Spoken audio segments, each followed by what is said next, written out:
بسم الله الرحمن الرحيم. اللهم صل على سيدنا ومولانا محمد وعلى ال سيدنا ومولانا محمد وبارك وسلم وصل عليه. رب زدني علما، رب اشرح لي صدري ويسر لي امري واحلل عقدة من لساني يفقهوا قولي. نو مونږ ویلو کنه چې کلمه په درې قسمه باندې ده، اسم فعل او حرف. نه اسم متعلق ته د کله خبره اترې خلاص کړو فعل شروع کو د فعل تعریف وکړو او د فعل درې قسمونه ماضی، امر او ماضی مضارع او امر دی. بیان ماضی چلن دا مبنی ده، ولی مبنی ده ها بنګوي. بیا د ماضی اخر یا بلی من فتح راځي یا به ضمه راځي یا به سکون راځي. په کم کم صورتونو کې پیرا دي دا موږ ویلو. بیا موږ دا نه بعد فعل مضارع شروع کړل چې فعل مضارع د مضارع ولی وي. د فعل مضارع د اسم فاعل سره په کم کم خبرو کې مشابهت ده او فعل مضارع ولی معرب ده. دا وشو. بیا پرې فعل مضارع کې موږ سلور قسمه اعراب چلیږي. نو سلور قسمه اعراب ذکر وکړو چې لکه الصنف الاول، الثاني، الثالث دا مفردات خمسو سره خاص ده. اولنی دا مفرد د صحیح سره او دویم او دریم چې نه دا دویم د معتل واوی او یو دریم د معتل الفی سره او څلورم نمبر دا نون اعرابي ولا صيغه سره اعراب. بیا موږ چې دا فعل مضارع د په دریو حالتونو کې راځي، کله به مرفوع وي، کله به منصوب وي، کله به مجزوم وي. مرفوع به حالوي چې خالی وي د ناصب او د جازم نه، او منصوب به حالوي چې کله به د حروف ناصبونه ان لن کوي اذن د دې نه پس شراغي ان مقدره پر راغلي. دا تفصیل شو. بیا موږ چې فعل مضارع به مجزوم کوي، نو مجزوم به حالوي چې کله به د حروف جازمونه ان لم لما لم امر لعینه او اسماء شرطیه دا داخل شي نو دا بدوي. بیا به هغه خبره اترې کړو چې رفع په کوم ځای کې راوړو، په کوم ځای کې باندې راوړو، او په کوم ځای کې راوړل جایز دي، په کوم ځای کې راوړل ممتنع دي. دا وشو. یعنی نور افعال چې کوم دي چې کوم عمل کوي، امر پکې خبر راغله چې امر دې دا ست وي او امر د جوړولو طریقه معلوم او د مجهول د جوړولو طریقه مونږ ویله. بیا مونږه دا غینه بعد فعل معلوم او فعل مجهول، د فعل مجهول تعریف وکړو او د فعل مجهول د جوړولو طریقه، ماضی مجهول د جوړولو طریقه او د مضارع مجهول د صحیح او د اجوز نه په کومه طریقه باندې به جوړو دا ویل شو. بیا فعل په قسمونه فعل لازمه متعدی او بیا د متعدی درې قسمونه متعدی به یک مفعول، مفعول متعدی به دو مفعول، متعدی به سه مفعول او پای سره سره د افعال قلوب ذکر دین دا وشو. بیا به د افعال ناقصه چې افعال ناقصه ست وي عامل څه کوي او بچا داخليږي او د دې حرفونو د دې افعالو جوجال د معنوي عامل. پرون سبق کې موږ افعال مقاربه ویلو. افعال مقاربه چې د خپل فاعل د پاره د خبر د نزدېکت باندې دلالت کوي. او دا افعال قلوب په درې قسم دي: افعال مقاربه، افعال رجاء، افعال حصول او افعال شروع. افعال رجاء چې دلالت کوي په دې باندې چې د اسم د پاره د خبر حاصلېدل نږدې شه د امید ا دې لپاره عسى راځي. او کله کله د دې نه بعد چې نه دابا افعال حصول، افعال حصول عادي ته ویلېږي چې د اسم د پاره د خبر د نزدېکت چې نه دا حاصل شوی دی، د دې لپاره کا راځي. او عسى او بقاله کوم دا خبره کړو چې دا عسى خبروم فعل مضارع وي با سره د ان کله کله ان بغیر وي، او د کار دا خبر فعل مضارع بغیر د ان کله کله چې نه دا بګي ان وسره راځي.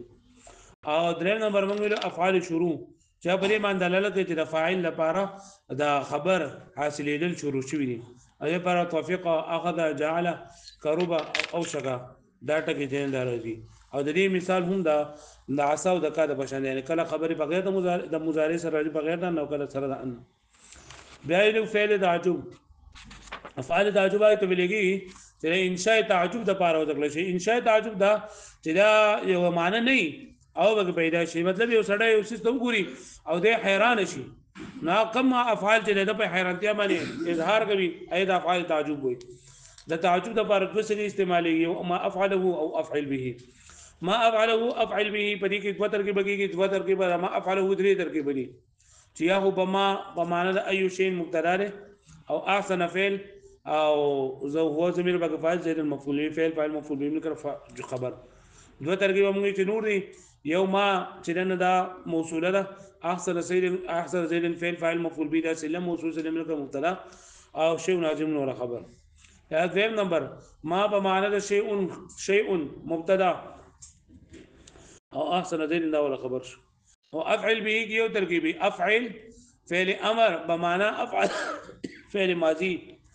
با زائده او زید لفظا مجرور معنى مرفوع دا فعل فاعل مفعول جمله فعلیه انشائیه بیا موږ دا ویلو چې اسم تفضیل چې رقم سغون راځي د کم بابونو نه ولایله په فعل تعجب هم راځي یعنی فعل تعجب چې نه دا با دا هغه سغون به نه راځي کوم چې غیر ثلاثي مجرد وي یا ثلاثي مجرد او باقي د لون او دایب معنی وي ولایله به نه راځي او بل دا چونکه افعال ضعیفه دي دا عوامل ضعیفه دي نو تصرف کې صحیح نه دی چې افعال تعجب مخکې شي یا په منځ کې فصل لا شي یا بل څه نو دا به جایز نه نن سبق په افعال عاملو کې ټول اخره ده هغه افعال مدحوزم دا اوس بیا په ختم شفان افعال مدحوزم څه ته ویل کېږي د انشاء مدح لپاره وځي شو د افعال مدح وي د انشاء زم د لپاره مدح د چا صفت بیانول د چا خوبي بیانول او زم چې چا مذمت بیانوي خدا د انشاء مدح او د انشاء زم د لپاره دي مطلب دا دی چې لکه چې په کم ټیم کې د مدح تک نو په دغه ټیم کې دي دغه استعمالي کې افعال مدح لکه ورسو ته بیا دې خبر ورغی چې لکه زید د عمر تعریف کړو او زید ډیر خسړاو نو دې ته نه وایي پوه او په کم ټیم کې چې ته دا لفظ او د قید خلینه راوباسي په دغه ټیم کې دې ته ویلېږي نو چې د مدح لپاره دې ته انشاء مدح وایي او چې د زم لپاره دې ته انشاء زم وایي افعال مدح دوا افعال دي نعمه او حبذا او دغه لپاره افعال زم لپاره هم دوا افعال دي افعال زم دي یو بئس او ساء تاسو پرون دغه ویل شعر ویل وای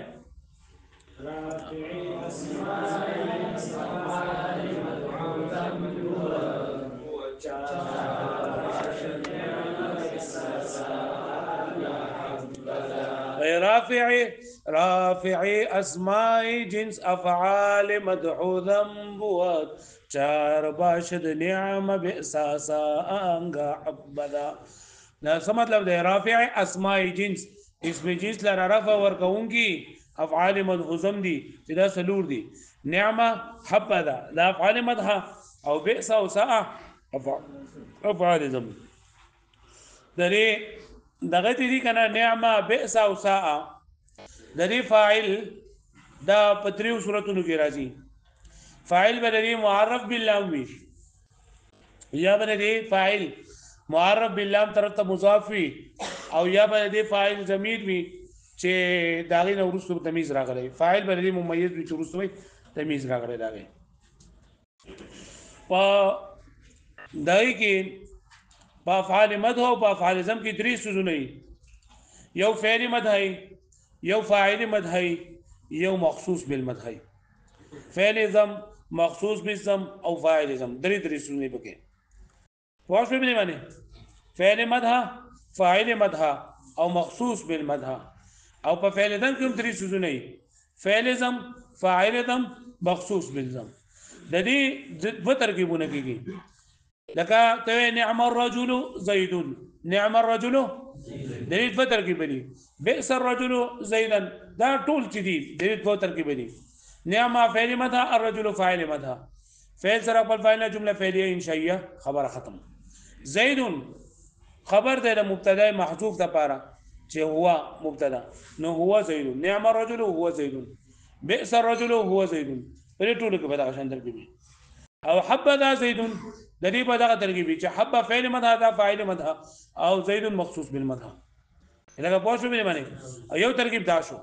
وين ترکیب نعم الرجل زید نعم فعل مدح الرجل فاعل مدح فعل سره خپل فاعل جمله فعلیه انشائیه خبر مقدم زید مبتدا مؤخر مبتدا خبر جمله اسمیه انشائیه دا پوه شو معنی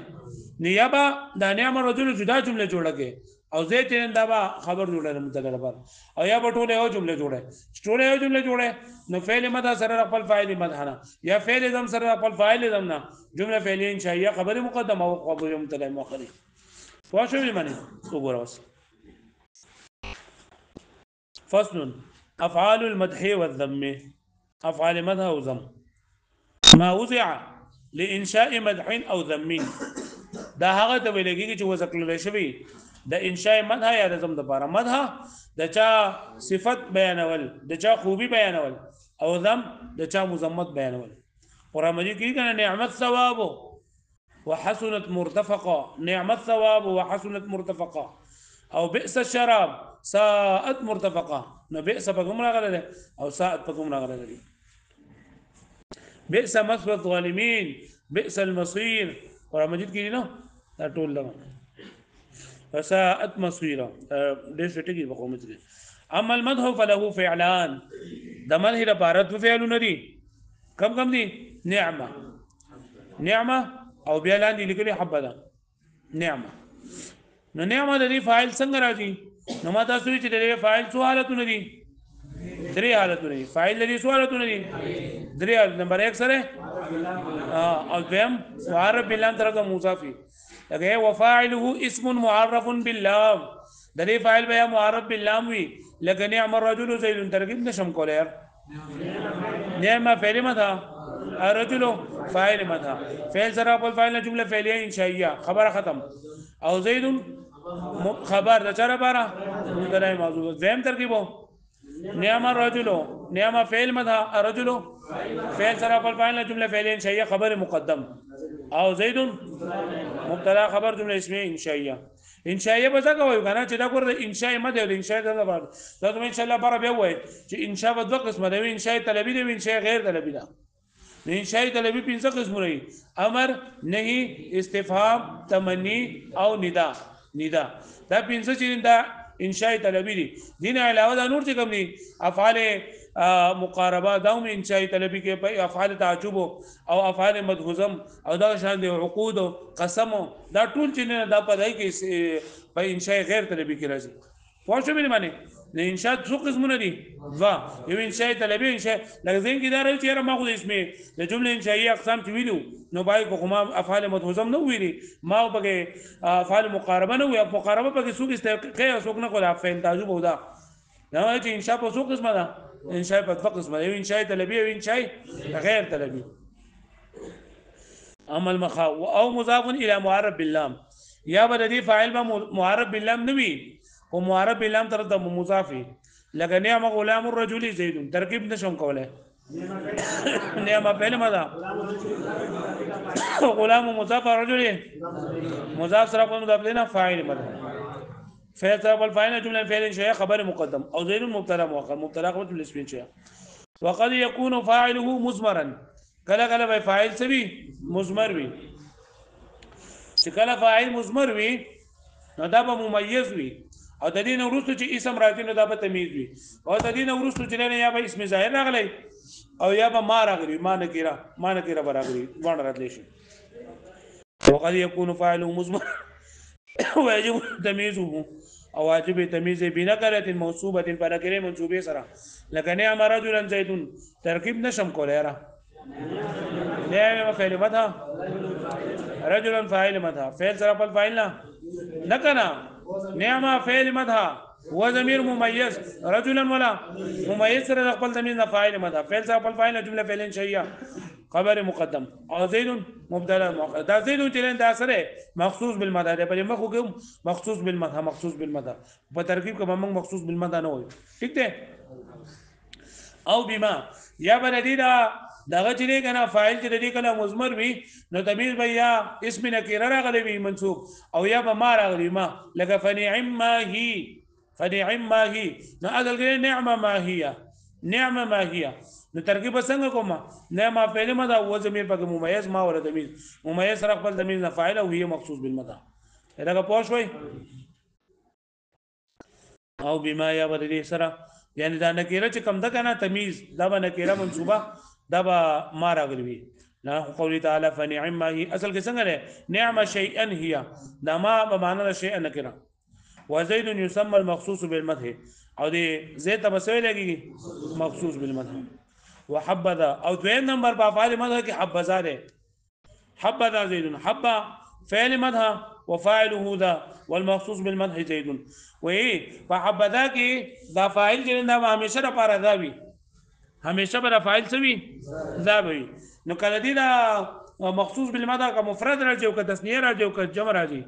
حبذا زيدون امراضي حبذا زيدان امراضي حبذا زيدون امراضي حبذا فعل ماذا ذا فاعل ماذا زيد مخصوص بالمدام. ويجوز أن يقع قبل مخصوص أو بعده تمييز أو حال. وإذا هم جائز دي قاعدة رانا جدا هم جائز دي جدا مخصوص بالمدينة مكي يا ورستو دا تمييز أو حال هم راتلشي دا مخصوص بالمدينة مكي يا ورستو تمييز يا حاله لك أقول حبذا رجلا زيد حبذا رجلا زيد دلك وزا دا مخصوص بالمدينة مكي تمييز راغله ده حبذا رجلا دير خره هغا سړی زید او حبذا زید رجلا په دې ترکیب کې د مخصوص بالمدینه ورستو تمیز راغلی دی او د مخصوص بالمدینه مخکې او ورستو حال هم راتلی شي لکه حبذا راکبا زید نو دې د مخصوص بالمدینه مخکې حال راغلی دی او حبذا زید راکبا ورستو د مخصوص بالمدینه ورستو چې دا حال راغلی دی لکه پوه شو باندې ها واما الذم او د ذم لپاره هم دوه څه دي. اما الذم فله فعلان ايضا ذم څه ته ویل کېږي چې د دې په ذریعه سره راچا مذمت بیانېږي بئس یو سائل او د دې فاعل هم دغه درې حالتونه دي لګوره بئس الرجل عمرو د دې کې فاعل معرب باللام دی فاعل سره ترکیب نشم کوله کنه بئس فعل ذم الرجل فاعل فعل ځپل فاعل نه جمله فعليه شيء خبر مقدم عمرو مبتدا مؤخر مخصوص بالضم فعل فاعل جمله فعل ده مبتدا خبر جمله اسميه شيء بئس غلام الرجل عمرو دلته فاعل دې مضاف ته معرب باللام طرف ته لکه بئس غلام الرجل عمرو ٹھیک ده او بئس رجل عمرو په دې کې بئس کې فاعل ضمیر ده ممیز ده او رجل نو تمیز ده نو ممیز سره خپل تمیز ده فاعل ضم او عمرو المخصوص بالمعنى وسا او سام دغه شان دي لکه بدیب دغه درې حالتون راځي چې فاعل به یا معرب باللام لکه سا الرجل زید یا معرب باللام تر مضاف سا غلام الرجل زید او یا ممیز به ورسو به تمیز لکه سا الرجل زید وسا مثل بئس في سائر الاقسام وسا بئس بشنده په ټول اقسامو کې لکه په دې خبره باندې پوه شئ پوره دی را ها نو افعال مد او افعال ذم په دې کې اصل کې د دوه ترکیبونه دي چې افعال مد او افعال ذم دوه ترکیب څنګه دي د مد لپاره به دوه افعال دي نعمه او حبذا او دا ذم لپاره به دوه راځي بئس او سا پوره دی را د دې سره افعال چې نو دا الله تعالی ختم کو ان شاء الله جو اوس حروف کې زیات نه زیات دواب دې ټیم لګي زموږ چې موږ مسلسل وایو دا نن بیا به ختم شي ان شاء الله تعالی